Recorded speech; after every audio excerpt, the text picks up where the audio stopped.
ధ్యాన వల్ల ఉపయోగాలు ప్రతి మనిషి 4 చెయ్యాలి. ధ్యానం నేర్చుకోవాలి, ధ్యానం అభ్యసించాలి, అందరికీ చెప్పాలి. జ్ఞాన ప్రసారం చేయాలి, మనకు మనం లాభం చేసుకోవాలంటే ధ్యానం ఒకటే మార్గం దుఃఖం పోవడానికి, ఒకటే మార్గం ధ్యానం ప్రతి ఒక్క మనిషికి ధ్యానానికి ముందు దుఃఖం ఉంటుంది. ధ్యానం చేస్తే దుఃఖం పోతుంది, ధ్యాన వల్ల చెడు అలవాట్లు పోతాయని మనం శుద్ధమైన వజ్రంలా అవుతాము. జనవరి కడిగిన ముత్యం అవుతా. ధ్యానం ముందు నరుడు జాను తరువాత నారాయణుడు. ధ్యానం చేసిన వాడికి రోగాలు పోతాయి, తలకాయి నొప్పి నుండి క్యాన్సర్ వరకు. ధ్యానం యోగం ద్వారా చేసే కర్మలకు కౌశల్ని వస్తుంది. పని చేసిన ధ్యానం తరువాత చేయాలి జాను అంటే సన్యాసులు చేసుకుంటారు, ఇది పెద్ద ఊహ జాను అంటే. హిమాలయాలు వెళ్ళాలి, ఎక్కడికి వెళ్ళనవసరం లేదు. మీ ఇంటి కాడ ఉంది, నువ్వే చేసుకోవాలి.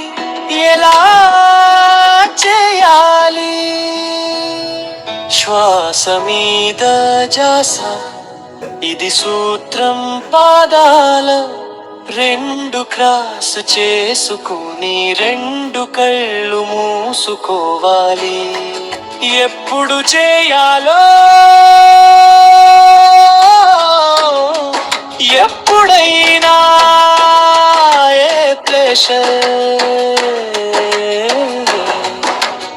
ఎప్పుడైనా. న్యాయం చేసిన వారికి 4 తెలుసుకుంటారు, శరీరము మనసు బుద్ధి ఆత్మ ఎప్పటికీ ఉండేది. ఆత్మ పక్కన ఉండి పుట్టేది.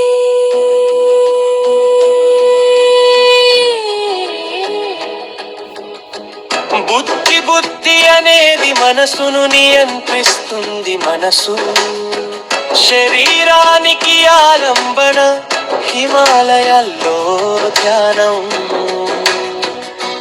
చేస్తూ 1000 సంవత్సరాలు ఉంటారు. వాళ్ళకి ఆహారం అవసరం లేదు. కాశ్మీరియన్ రబ్జీ మారవాళ్ళు జీవిస్తారు.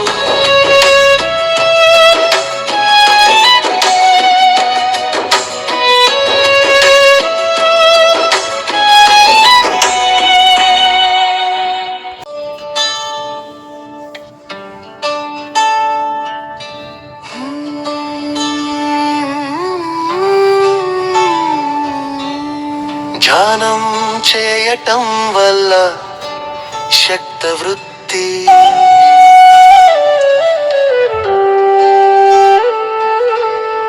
నిరోధం జరిగి సోమయ్య ప్రాణశక్తి.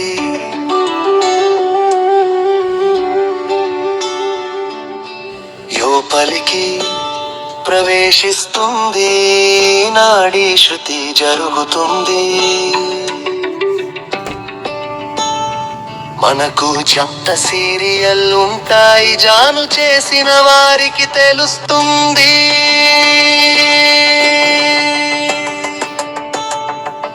ప్రతి స్టూడెంట్ బాగా చదివి మహాత్ముడు గాంధీ మహత్వంలో తయార్వాలి. వేద వ్యాసుల్లాగా పరమాత్రికి అవ్వాలి. ముక్కులోను శ్వాస ముక్తికి దారి సంయమనం శ్వాసపుత్రుడు కావాలి, పవనపుత్రం కావాలి. शाही रुजुल जान सागंध जाने అవుతాడు రాజు అయినా పేద అయినా శ్రీహుమైనా ప్రియమైన పండితుడైన పామురుడైన రిక్షావోడైన గృహిణి అయిన అందరికీ ఒకటే జాను మార్గం. భారతదేశపు గొప్పతనం వహించకు మరియు ధ్యానానికి స్విమ్మింగ్ నేర్చుకోవడం ఎలా జాలని నేర్చుకోవడం, సంగీతం నేర్చుకోవడం, నటుజానం నేర్చుకోవాలి. జనవరి వస్తుంది, ఆకాశం నుంచి ఏది ఊడిపడదు జామశాతం ద్వారా. అన్ని సంపాదించవచ్చు జ్ఞానం చేసిన వారికి, అన్ని లాభాలే ధ్యానం. చేయని వారికి అన్య నష్టాలే కనుక ప్రతి ఒక్కరూ చిన్న పిల్లల నుంచి పెద్దల వరకు అందరూ ధ్యానం చేయాలి.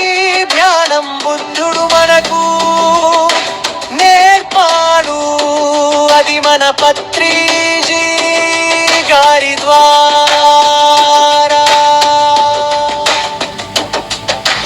మళ్ళీ మనం ధ్యానం తెలుసుకొని అందరూ జనాలు అవుతుమాంబారా. బెటర్మెంట్ అవుతుంది, అన్ని మనకు కలిసి వస్తాయి. ఎప్పుడు నేర్చుకోవాలి, ఎప్పుడైనా నేర్చుకోవచ్చు. ఎనీ టైం ఎనీ ప్లేస్, మనకి ఎంత వయసు అనే నిమిషాలు చేసుకోవాలి. పొద్దటి గాని సాయంకాలం గాని మధ్యాహ్ని కాని ఎప్పుడైనా దీనికి టైం అనేది ఉండదు.